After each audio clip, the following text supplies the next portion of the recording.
Hola y bienvenidos a un episodio nuevo del podcast. Ya sería el episodio número 16. Llevan unos cuantos episodios y bueno, espero que estéis disfrutando y aprendiendo con este podcast, ¿no?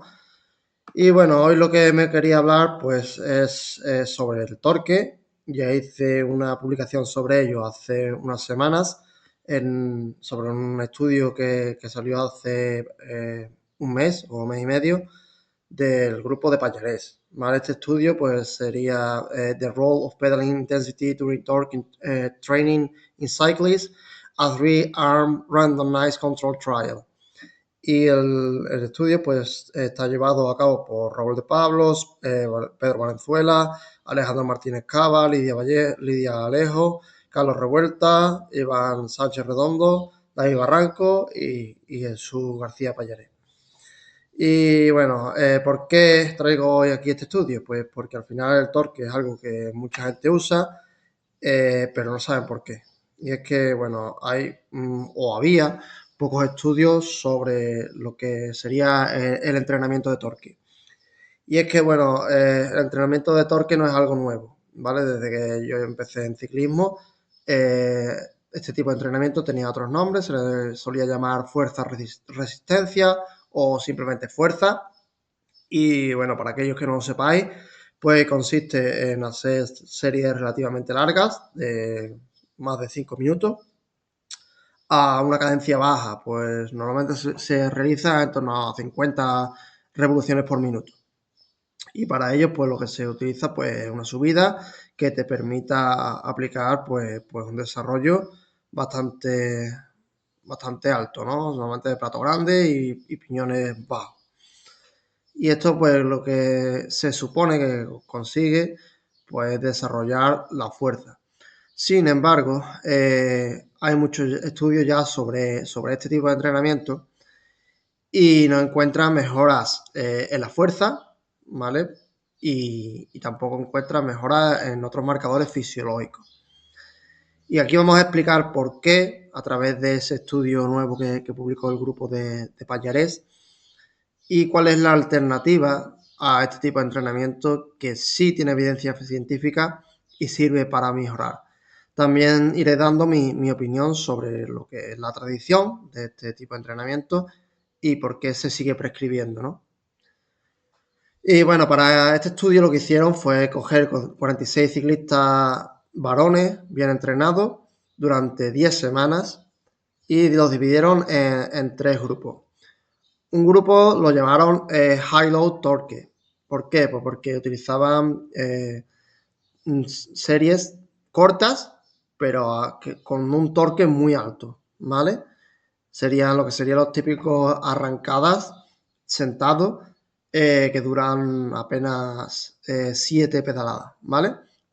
Otro grupo sería el Low Load Torque, que sería el grupo que utiliza series largas de varios minutos, de 4 minutos en este caso, y lo que hacen pues es utilizar un porcentaje de la FDM o fuerza dinámica máxima pues bastante más bajo de lo que sería el grupo High Load Torque, ¿no? Porque al final esa fuerza dinámica máxima, que en este caso era el 70% de esa FDM, pues no se puede sostener durante mucho tiempo.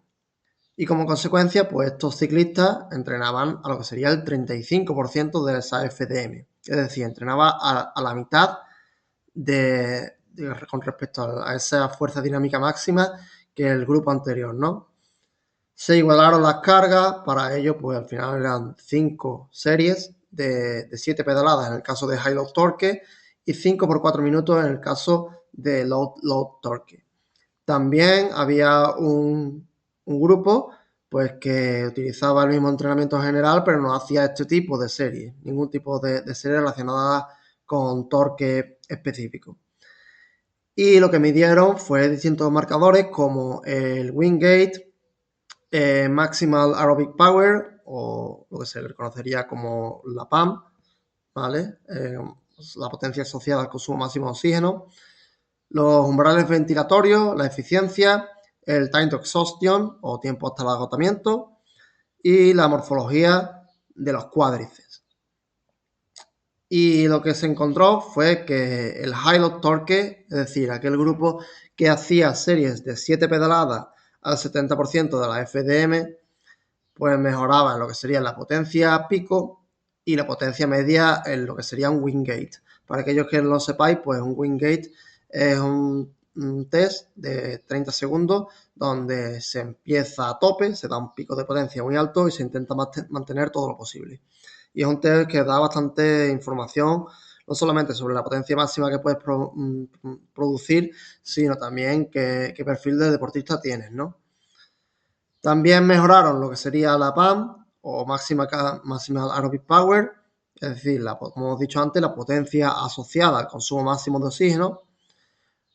O sea, también se observó una mejora en umbrales ventilatorios y un aumento del área del cuádriceps. Que esto sería un poco la cosa negativa de este grupo, ¿no? Que se produce una cierta hipertrofia, pues debido a este trabajo de fuerza, ¿no? Y al final, pues como sabemos, pues el ciclismo es un deporte peso dependiente y a veces, pues esa mejora, o sea, o ese aumento de peso no es conveniente. Sin embargo, pues si va asociado a una mejora significativa de todo lo que hemos comentado antes, pues ciertamente, pues es un trabajo que compensa. Por otro lado, el grupo de low load torque, o sea, lo que sería el típico torque de largo, en este caso de 4 minutos, que como hemos dicho anteriormente, trabajan al 35% de la FDM, pues aquí se observaron cambios pequeños, tanto en la potencia pico y media en Wingate, como la PAM, los umbrales ventilatorios y el área del cuádriceps, ¿vale? Y con respecto al grupo control, solamente destacó lo que sería la potencia media en Wingate. Recordemos que el grupo control era aquel que no hacía ningún tipo de trabajo de torque, ni high load ni low load. Entonces, observamos que a pesar de hacer más trabajo, lo que hacen es que mejoran muy poco, ¿vale? Y tradicionalmente, pues este tipo de trabajo de torque se le ha dedicado mucho tiempo durante los mesociclos, ¿vale? Y bueno, yo siempre he defendido que es un trabajo que no tenía evidencia científica, de hecho, en este caso tiene una evidencia científica algo negativa, ¿vale? Pero que sí que hay una tradición instaurada en lo que sería el ciclismo sobre este tipo de trabajo. Y mi opinión es la siguiente. Este tipo de trabajo, pues sí que hace mejorar a deportistas profesionales. ¿Por qué? Pues porque son deportistas que al final el trabajo a cadencias óptimas o cadencias autoseleccionadas, pues ya está muy desarrollado. Son deportistas que ya es muy difícil que mejoren por esa vía, digamos, de ese trabajo que no tiene restricciones, ¿no? Sin embargo, si le aplicas unas constricciones como serían el uso de cadencias subóptimas, en este caso de cadencias mucho más bajas a las habituales para ello, pues eso se deriva en una alteración de la homeostasis que a su vez pues genera adaptaciones significativas o aunque no sean significativas, pues sí genera más adaptaciones en deportistas ya de por sí muy adaptados, que son el caso de ciclistas profesionales. Estamos hablando de deportistas del World Tour. No estamos hablando de deportistas que compiten en provinciales o masters o así. Entonces, mi opinión es que como tendemos a copiar todo lo que hacen los profesionales sin saber muy bien por qué, pues por eso ese tipo de trabajo es tan popular.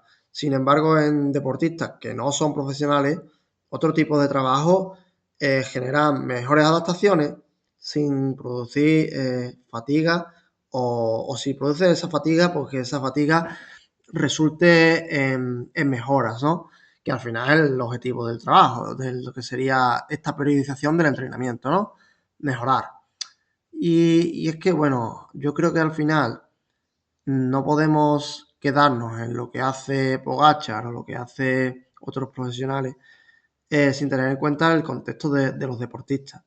Y al final, pues tenemos aquí estas series de investigaciones, en este caso del grupo de Pallarés, que ya demuestran pues que este tipo de estrategia de torque tradicional no son las mejores para llevar a cabo con deportistas.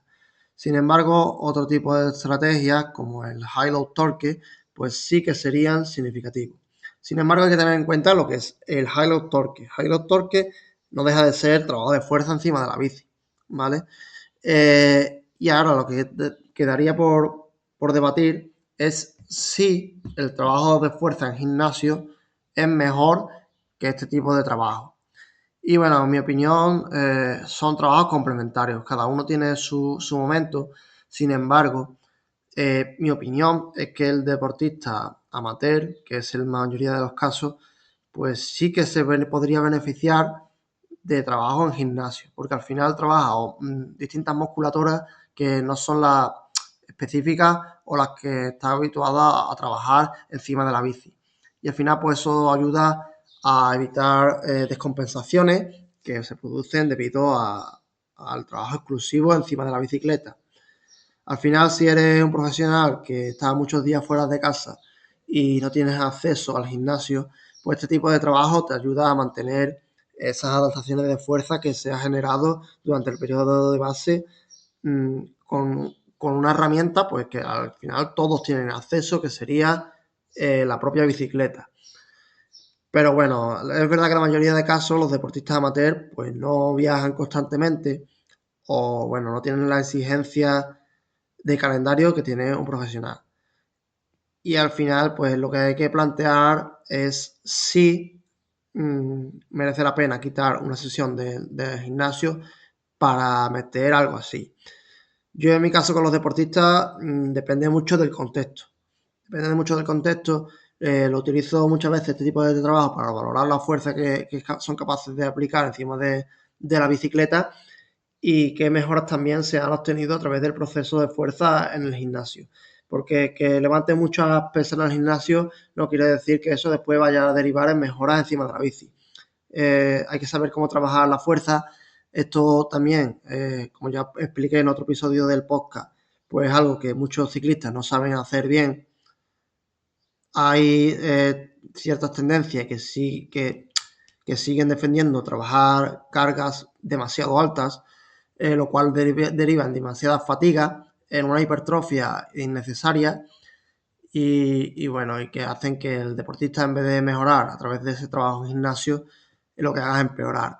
Y al final también esto viene asociado con un rechazo por parte del deportista a la hora de trabajar la fuerza, porque si ve que ese trabajo de fuerza en gimnasio le está haciendo que cuando tenga que apretar o hacer series encima de la bici no sea capaz de hacerlo o llevarlo bien a cabo, pues eso ciertamente le produce un rechazo al deportista.